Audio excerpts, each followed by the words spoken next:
Welcome to the CocoKids Playbook, a podcast by CocoKids. I'm John Jones, Executive Director of CocoKids. Hi, and welcome back to CocoKids Playbook. We just finished our 50th anniversary gala. And so today I have with me Faith Donithan, correct? Hello. And Letty Quizon, who Hi. are part of our development and communications department and was tasked with putting that whole thing together. So I thought it'd be fun if we're going to share the video with our audience today that you guys put together. But I thought it'd be fun if we just talked a little bit about how hard it was putting that event together, because a lot of times people ask me about, I want to start a nonprofit. How hard is it to raise money? And I thought, oh, this is perfect. Okay, so let's start with you, Letty. Mm. What was it like putting all that together, especially the history piece of it? You had to do a lot of research because I'm assuming you weren't here 50 years ago. No, we were not here 50 years ago. So we had to do a lot of research and really digging into past documents and artifacts just to put together the story of how Coho Kids was born and why it was born, more importantly. And that was a big piece of planning for the gala.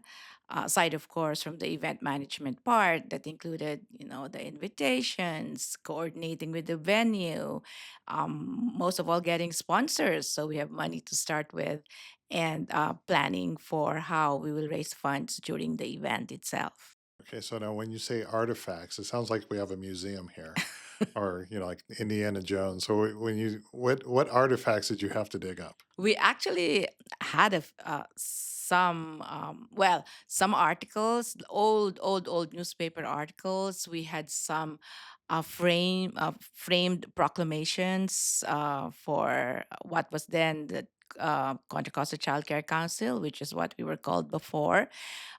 We had um, also some.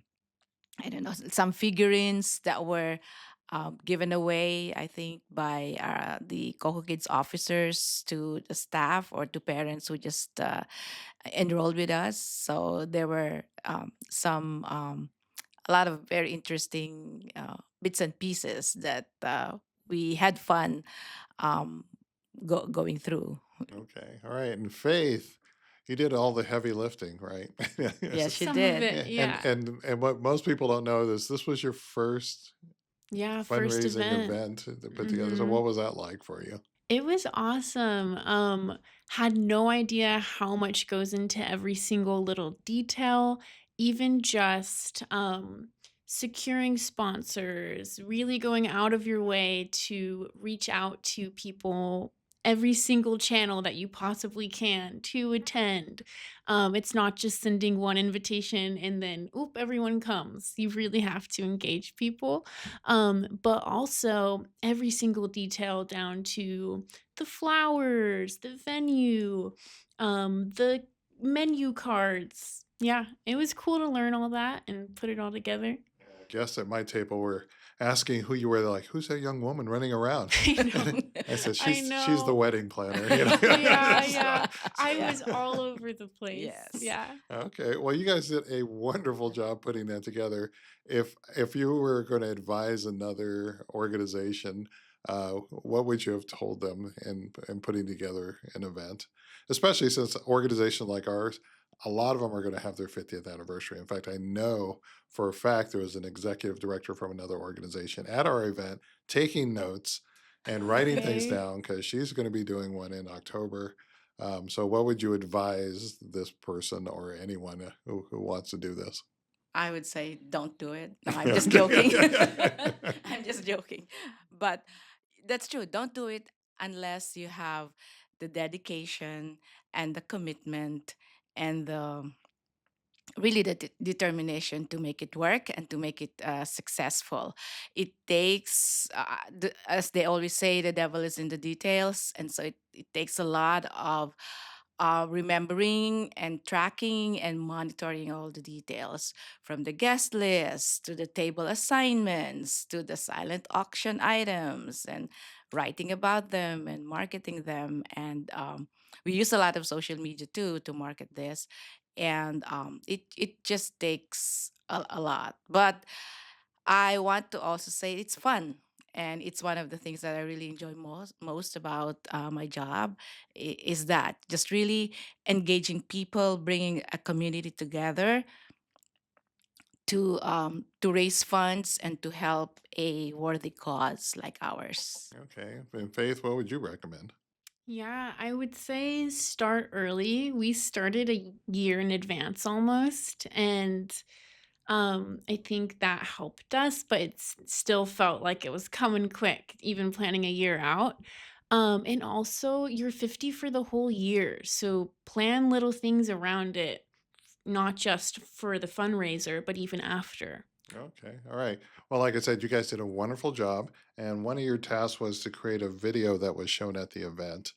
And I'm not sure which one we're going to show. We had two. We had one that was with providers. Is that the one we're No, gonna? this is the one with the founders. The founders. Yeah. Okay, so the original people. So remind me again, who did we honor in the video? We honored three of our pioneers. We honored our very first executive director, Ken Ken Jaffe. Jaffe, and then our very first staff member, Don Lau, and our executive director for 23 years, Catherine Ertzberger. Kate Yeah, Ertzberger. Kate Okay. Ertzberger. Yeah, Yeah, it's hard to remember since none of us were there for I that. know, right? All right, so we're gonna move along, and this is like I said, we wanted to at least introduce what we've been up to, and I think in our second season coming, we're hopefully gonna transition to more online guests, and so we'll see how it goes. But thanks for joining us, and stay tuned for the video.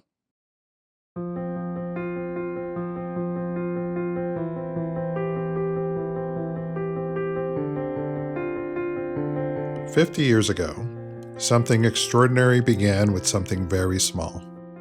A conversation, a shared concern, a simple, powerful belief that every child deserves a strong start and every family deserves support to give it. Long before policies were written or programs were funded, there were people, neighbors, educators, parents, advocates, who refused to look away from the growing needs of children in Contra Costa County. They imagined something better, and they built it. Very early, Ken Jaffe came up with this idea of childcare needs and the importance of educating families of how important it was the child development. Perhaps if we became a resource, that they would be more relieved and that we could educate them as well as the parents on child development. We were to defend the position and help the parent and help the provider in any way we could.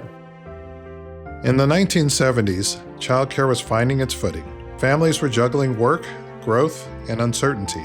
Providers were doing the best they could, often without resources, recognition, or backing. So a small group came together and formed what was then called the Contra Costa Children's Council. There was no roadmap, the budget was modest, the office was humble, but the commitment was immense. And then we became the resource. So then pretty soon our phones were ringing left and right because people were needing childcare and they started to trust us. They started to know who we were. And so then we did get some discussion at city council meetings over that. I think it was kind of exciting because the resource and referral agencies in the state of California had just received funding, so this was all brand new. We were to be a resource and referral agency for childcare in the community, but also an advocate for children's services in the community.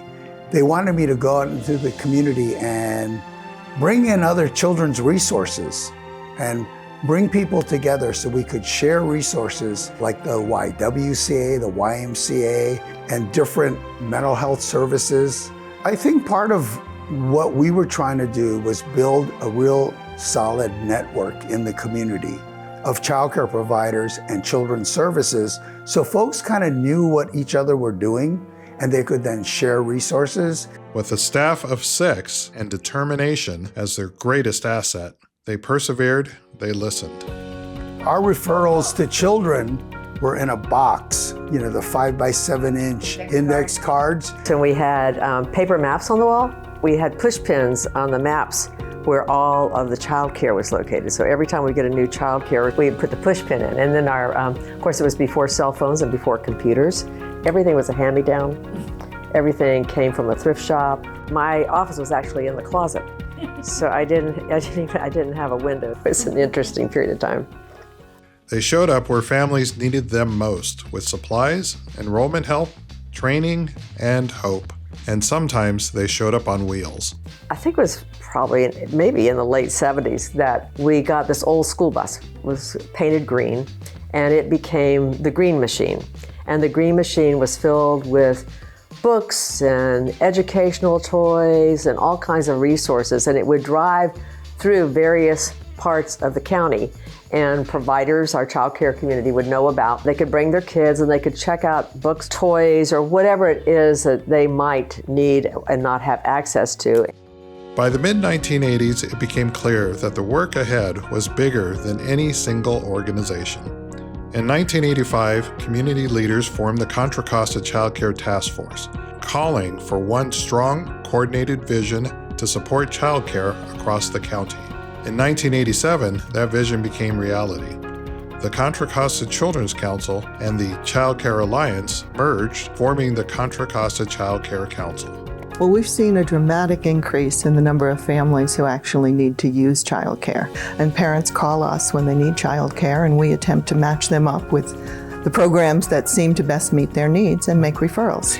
And what we hope to do over the next 10 years is build the public will to increased investments in early care and education. Change is never easy. As the 1990s unfolded, childcare was transforming across the country. Children needed more than supervision, they needed quality early learning. The Child Care Council was ready. Training expanded, education became accessible, providers proudly display certificates, symbols not just of learning, but of dignity and professionalism. Across Contra Costa County, a quiet transformation was taking place. Care became education, support became partnership, and quality became a shared promise. The State Department of Ed started a grant to help parents find childcare. Those working parents didn't know where to go. Because of CocoKids, they had a number to call and say, hey, who can I trust my children with when I'm at work? If you're a brand new parent, you don't know what to look for. You know, I look for a lady that gives them a good meal or that keeps them safe. What kind of discipline does she use? What kind of games is she playing? What kind of social interactions is she having? Does she speak nicely to your child? So CocoKids staff stepped in and said, we've got to help parents ask the right questions. But the path was never smooth. Like so many nonprofits, CocoKids weathered years of financial uncertainty. Every dollar mattered. Creativity and commitment kept the doors open. Then came 2010. State child care funding was drastically cut. Thousands of families lost access to care. CocoKids lost nearly $2 million in operating funds. The work didn't disappear. The need didn't shrink. It became heavier. We just became leaner and meaner. Staff made sacrifices, programs were reimagined, and through it all, a simple truth remained. Children and families could not be left behind. In 2017, the organization embraced a new name, CocoKids, and a brand new logo. A name that reflects not just where they work, but how they work. A community warmly embracing and caring for each other. If you look carefully at the logo, there's several C's in there honoring the Contra Costa Child Care Council is within that logo, but you have to be creative and squint, but it's there. Because CocoKids has never been just an organization. It is people standing beside families in moments of challenge, transition, and growth.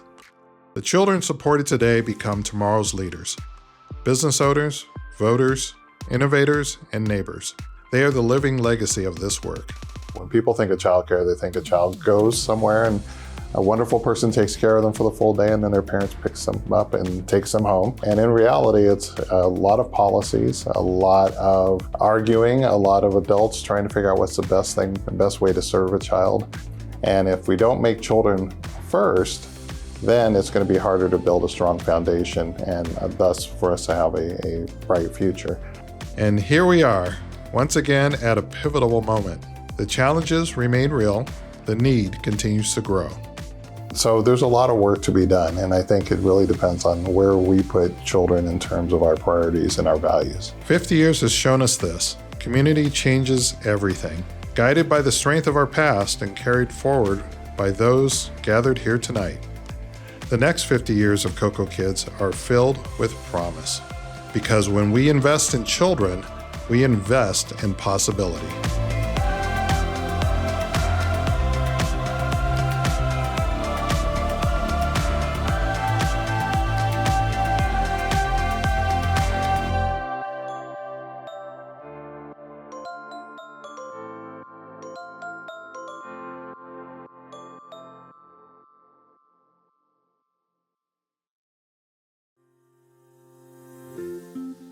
This podcast was brought to you by CocoKids. Thank you to Letty Quizon, executive producer, and Faith Donithan, line producer.